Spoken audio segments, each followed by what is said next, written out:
Hi everyone and welcome back to Chess for Charity. In this video, I'm going to show you a very unusual puzzle. The goal here is to place down a white king and a white bishop such that it is mate in two for white. So think about it for a second. Maybe try to think about how you can configure a king and a bishop somewhere on the board so that it's white's move and it's checkmate in two moves. And then maybe the bonus challenge, once you make that position, try to justify how that position came about in a normal game of chess. So I'll just put the bishop and the king here for a moment. I'll let you think about it. While you're thinking about it, be sure to subscribe if you have not yet already. Remember that half of the income that I earn on this channel goes directly to charity, so a subscription that is free to you has the power to help out people all around the world.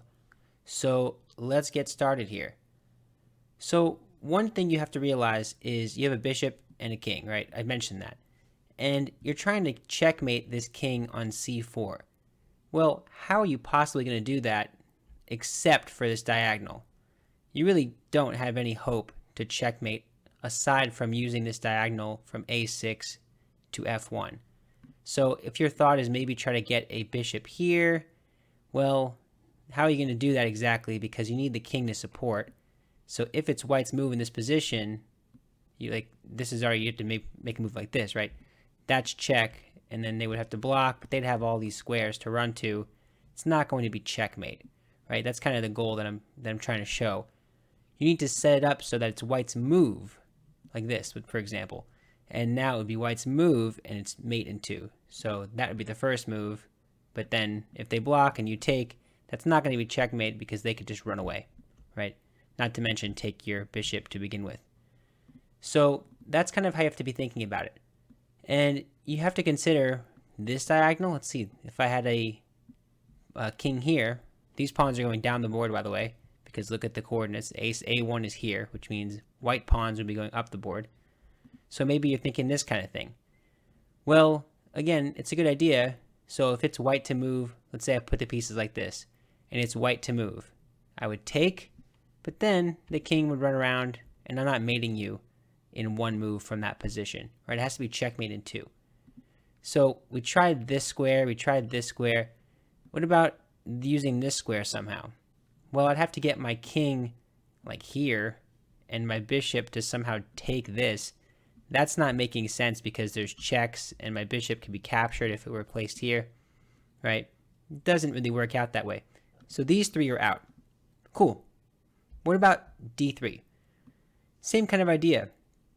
How am I possibly going to put a king and a bishop on this diagonal? So if I have something like this, maybe here, and my last move was bishop e2, I can just get taken. That can get taken by the rook and the queen.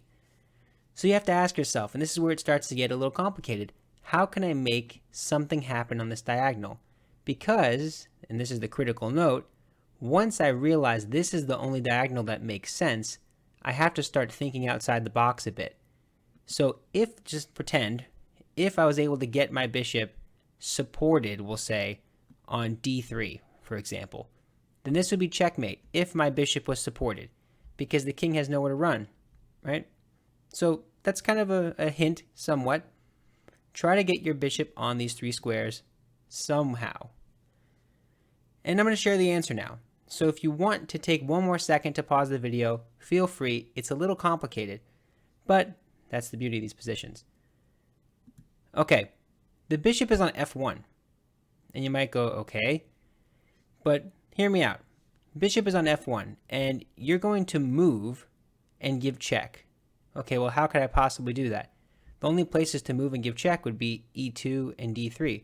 And if I'm on d3, that's clearly not legal, because what would black's last move be, right?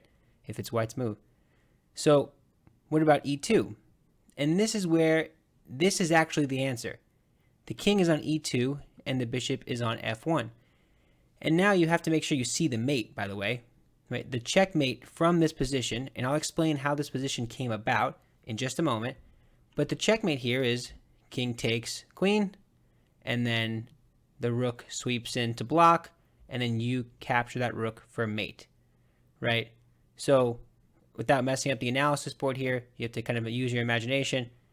I would take here, the rook would interpose because this is check, and then you would take this for mate.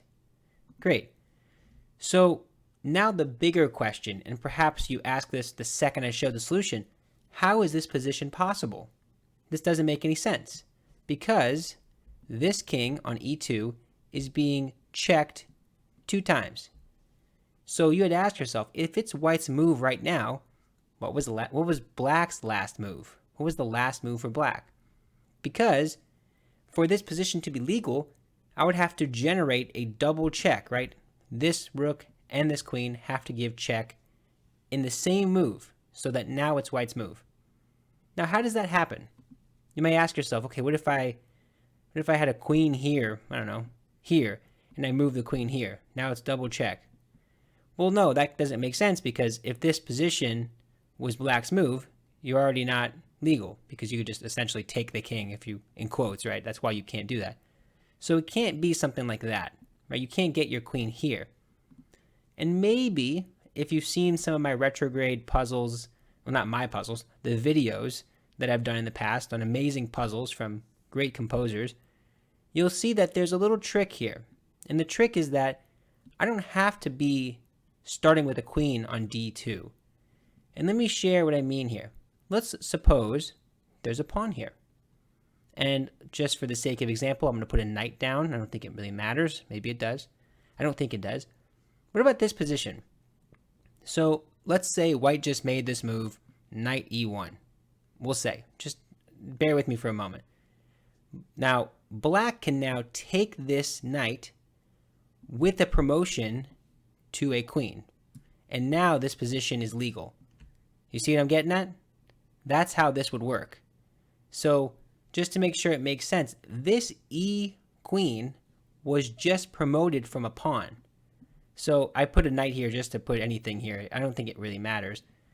But the point is that this was captured, and that capture provides that double check that you needed.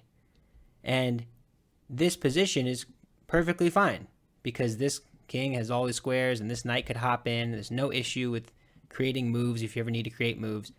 This is completely legal, this position. So let's just suppose the last move was knight e1. Now promotion, promote to a queen, and this is double check. And the only way you have to win, I'll show the final answer here. Queen, take the queen with the king. Check, by the way. And you have to interpose. And this is checkmate in 1. So the original puzzle was checkmate in 2. And that's pretty much it. You have to make sure you understand how you can put the king here and the bishop here. And that's the puzzle. Hopefully you enjoyed it. I think it's a really cool logic puzzle. It's not that difficult. I think the retrograde analysis part of it is really where the tough part of the problem is. But yeah, that's it for now. So if you enjoyed it, be sure to subscribe. Thank you so much. Bye.